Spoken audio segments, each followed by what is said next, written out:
Mohsen is finally free. Detained Palestinian American student speaks after his court hearing. We'll show you the images right here. Mohsen Mahdawi, Palestinian American student on a green card, it has been officially freed. For those of you who don't know, Mohsen was one of the student activist leaders. He is very outspoken. He's a humanist. He's a humanitarian. That was his main focus on this issue. He has tried to make inroads with even Zionists on campus and Israelis on campus and Israeli advocacy groups on campus in an effort to try and find a reasonable middle ground. He is perhaps one of the best examples of a perfect victim, like straightforwardly a perfect victim. And he was in perhaps one of the most depraved immigrant enforcement actions, in spite of his approach to the subject matter, in spite of the fact that he is a perfect communicator of the Palestinian Emancipatory Clause from the cause, Palestinian Emancipatory Cause, from a perspective that like American squishy liberals will also appreciate and understand. He was still unjustly apprehended, and his apprehension was absolutely insane. The way that they apprehended him was he knew that the government was most likely going to come after him, so he was in hiding in Vermont. And knowing full well that he was in hiding in Vermont, the government actually called him in to an immigration office to tell him that this was the day of his citizenship test, like he was about to be naturalized as a U.S. citizen. Right before he went to this immigration facility, this immigration administrative facility, he gave an interview to Akila Lacey where he basically said, either I am going to tomorrow become an American citizen, finally go through the naturalization process, become an American citizen, as they say they want to do, or I'm going to be detained by ICE. And the scary thing that he suspected was going to happen did end up happening. 14 ICE plainclothes officers rolled up to his immigration hearing, his naturalization ceremony, what was supposed to be his naturalization ceremony, and detained him. They apprehended him and they put him in prison.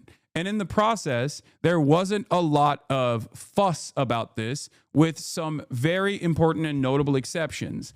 I will admit, Bernie Sanders, I think, really disappointed me in this. But you know who didn't disappoint me? Ed Markey. You know who didn't disappoint me? The other Vermont senator. What's his name? Pete Welch? What was the other? Peter Welch, United States Senator from Vermont. He went and he talked to Mohsen directly, and he offered him a microphone. He offered he basically showed his plight to the rest of the world. He showed his plight to America. This was his interview. This was his last interview, by the way, speaking to CBS's what is her name? Lilia Luciano, one day before his scheduled citizenship interview in Vermont, where the Columbia student and Palestinian activist was detained by immigration agents, where he told CBS, the work and activism that we have done was centered in the energy of love. We did it because of our love for humanity, our love for justice, our love for human rights. I want people to know my compassion extended beyond the Palestinian people. My compassion is also for the Jewish people and the Israelis as well. And in spite of all of that, they still arrested him. They still detained him. They still tried to accelerate the process of revoking his green card. And for what? A First Amendment violation. An incredibly scary precedent is on the verge of being set by this administration. They are trying to tackle this issue from the perspective. They're trying to tackle this issue from the perspective of immigration enforcement, where they want to say non-citizens do not have the same constitutional protections that citizens have. As I was saying, right now as it stands, contrary to the popular opinion of dumb reactionaries in the United States of America, as long as you are on U.S. soil, documented, undocumented, citizen, non-citizen alike, you are protected by the Constitution. The Constitution offers you protections against government overreach. That's what the Constitution is there to do. The Trump administration is trying to tackle this problem because it's a problem for them, because they don't want the First Amendment to exist. They don't want many constitutional protections to exist. Unlawful search and seizure is another constitutional protection that they don't want. And they've actually been able to get away with revoking the Fourth Amendment, 14th Amendment, and even freedom of speech in many instances, as a matter of fact. They've been able to take advantage of the previous erosions of certain constitutional amendments. And the way that they are doing this is so nefarious, but so visible. They're doing it in broad daylight. And they keep claiming that the non-citizens are actually devoid of constitutional protections anyway. This is a very dangerous precedent, especially when paired up with an erosion of the erosion of due process.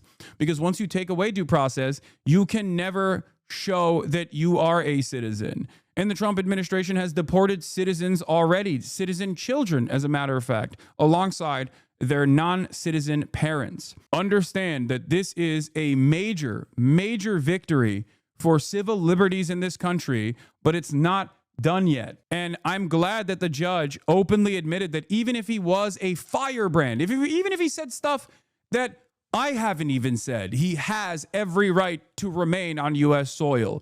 You can 100%, if we're talking about constitutional protections, you can literally say whatever the you want as a green card recipient and not get in trouble for it on that alone. You can't incite a riot. You can't do that. That is illegal. That's a separate offense. But you cannot be deported, which is a very high criminal penalty for simply saying things, for simply doing hate speech even. I'm not even talking about what Mohsen said, okay? I'm talking about like Nazi demonstrations of neo-Nazi shit. The Constitution protects citizens and non-citizens alike are from being prosecuted for demonstrating. That's the whole point. And these guys aren't doing that anyway. But I need you to understand that there's a reason why the First Amendment exists. And this is precisely that reason. It is so that a fascist administrative state can't just unjustifiably revoke your legal status on U.S. soil for the crime of saying Israel, which Mohsen didn't even say, by the way. But I'm glad that this judge also put his foot down and even said, even if he's a peaceful figure, but he has rights even if he were a firebrand, as I said as well. Remember, I said these exact same words.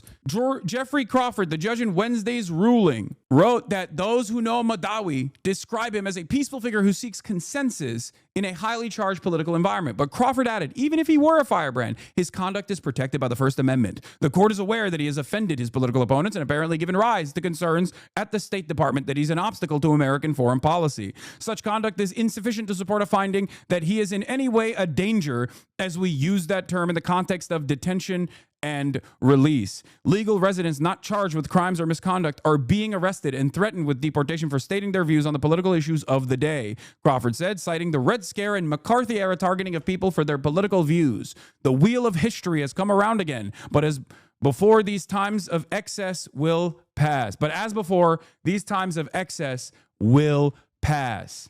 What an incredible statement from this judge. And it's shocking because, like, in this day and age, the situation in America has gotten so off balance, so unimaginably broken, that when a judge says, no, the law is the fucking law, he is not an activist judge at all. He is just abiding by the constitutional standards that were set. These are some of the best aspects of the American Constitution. Like, I often say, the Constitution, I wipe my ass with it because the interpretation of the Constitution is so damaged at this point by activist judges put into positions of power by the Federalist Society over a 40-year-long project where they basically revoked super precedents that they said they would never touch, like Roe v. Wade, right? Having said that, there are certain protections that, like, liberalism has afforded to all people that were better than previous forms of governance. We are not living in the time of monarchs or feudal peasants at this point. And it's crazy to me that fascism in many ways tries to go back to that, tries to claw back the restrictions that have been set by not only the social contract, but directly by putting pen to paper in the form of the fucking constitutional amendments. It is ridiculous. Due process and First Amendment protections are fundamental. Those are the only good things about America. The fact that those have been eroded in the past for a political purpose, like the McCarthyist Red Scare trials, is already a dark period of American history. It is completely unacceptable. And I'm so glad that there are like still people in positions of power. Their power is waning, for the record, because Trump also sees this as a hurdle to implement his fascist agenda, and wants to arrest these people. Like, that's what's so crazy. They want to fucking arrest these judges too. They want to revoke the separation of powers. They want the judicial body to no longer function as a separate entity. Like, think about that. There's no checks and balances at that point. That's the whole fucking purpose for how this society was designed. I thought people loved this shit. In granting the release of Madawi, the judge noted that the court had received more than 90 submissions from community members, academic experts, and professors who know Madawi, many of them Jewish, attesting to his character and consistently describing him as peaceful. Like I said, this is a fantastic, fantastic moment. This is incredible victory, and it's just the beginning. Like I said, with Chris Van Hollen going down to CCOT to see Kilmar Abrego Garcia in person and get proof of life and have him actually shipped out of CCOT to a different detention facility. That was a major, major victory. That was a good start. That was a major battle won. This is not a victory. This is a bare minimum. No, it is a victorious battle. It is not the end of the war. The war against fascism is still happening. But this is a battle, a very important battle, and there's still plenty more to fight. A lot of you think that the struggle against fascism is supposed to happen overnight with a momentous, spontaneous, revolutionary victory that happens overnight, and all you have to do is post a little bit on Twitter, and then boom. It's not. It's not a sprint. It's a marathon. It takes years and years and years of constantly trying to convince people. And you should remember that. That's why I always tell you, being a leftist is all about taking L's over and over and over again and trying to find the marginal victories that you see as you move society in the right direction day in and day out. Maybe you convinced one person yesterday and that person convinced another tomorrow. That is how this grows. That is how this movement grows. And it's just like that. This little victory in this battle is important because the media now covers it. And then now more people are aware of the depravity of this administration. So stop. Stop with a defeatist attitude to have in this very moment. Wait. And the Mohawk people who used to live here and who we are standing on their remainings. I say aho mitakuya uyesen, all of my relations. Second part, I want to thank all of you here. I want to thank everyone who held the sign, who raised their voice, who wrote a post, who contacted their representatives, who sang a song, who made a prayer. Thank you. And by the way, there's a big scoop coming from the Bulwark where Hakeem Jeffries, is actually telling Democrats he doesn't want more trips to El Salvador. That's another hurdle. That is a self-imposed hurdle from the supposed counterbalance, the supposed countermeasure against growing fascism in this country. This is one of the leaders of the Democratic Party using his leadership role to basically undermine radical change, popular change. And I need you to understand, he is also absolutely standing in the way of progress. And he will be yelled at and he will pull it back, or his office will dispute it or something like that.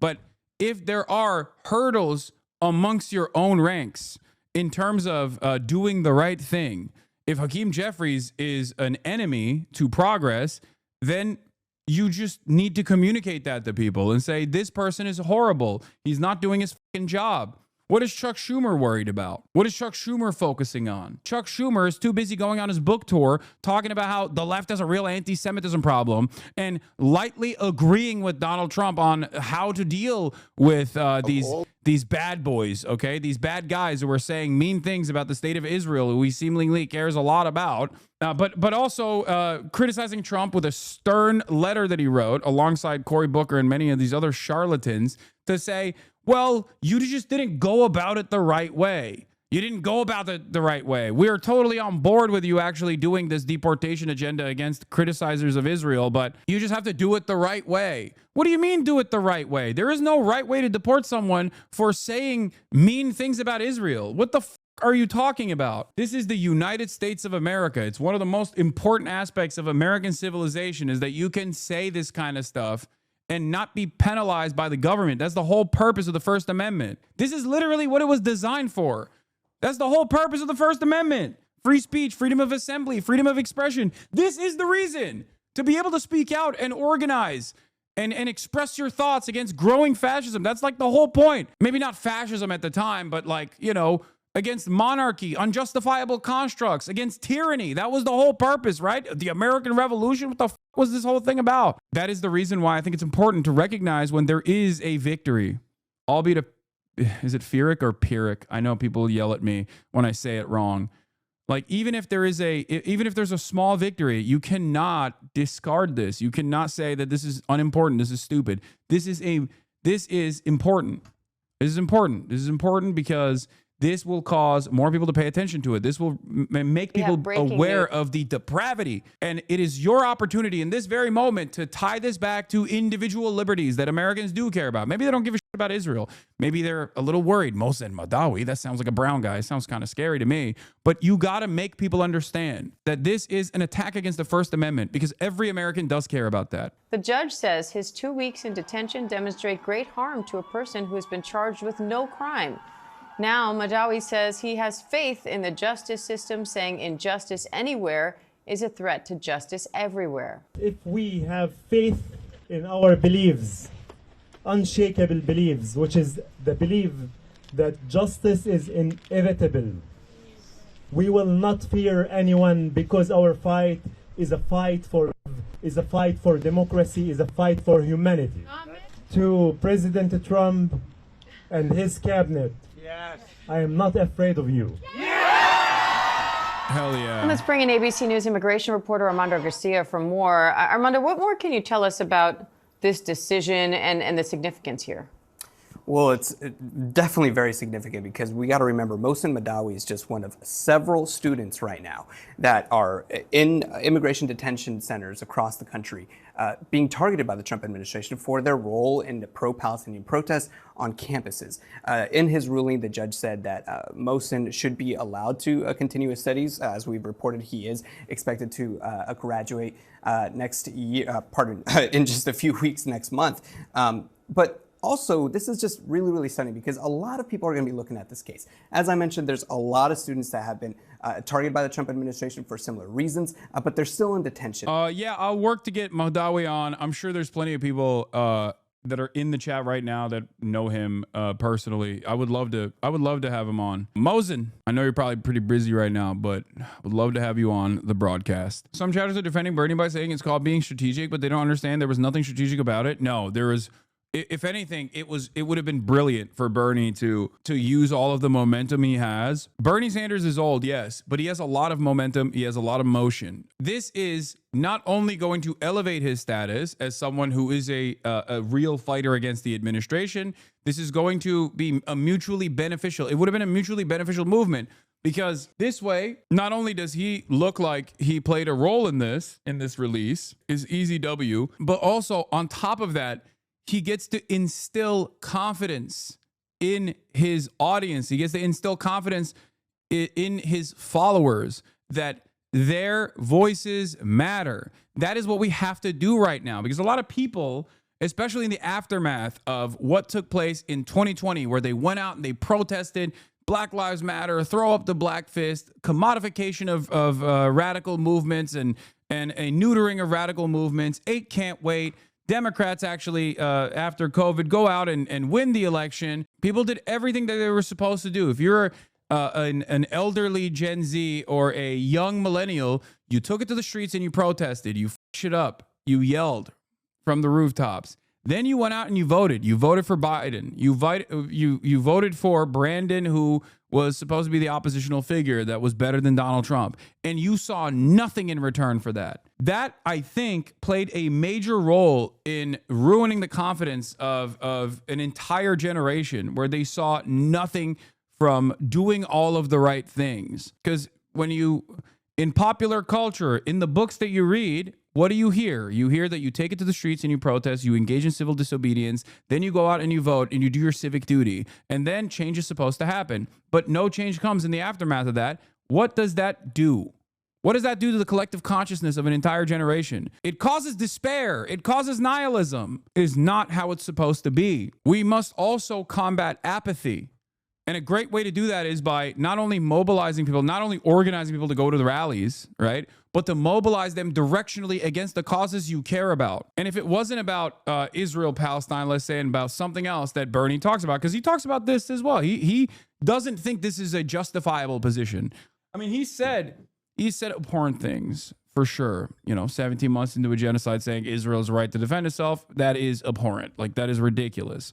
Having said that, he has been an active defender of the First Amendment and has defended the First Amendment against BDS, against AIPAC in the past when no other congressperson ever talked about it. This is precisely the reason why I tried to broach the subject matter from the point of view of First Amendment protections when talking about Mahmoud Khalil when I was face to face with Bernie before his Nevada rally. We didn't have enough time to get into it, but that is what I think Bernie should be doing, because I know he cares about this. I know this is an issue that he does care about. It's not secondary for him. It's not inconsequential for him.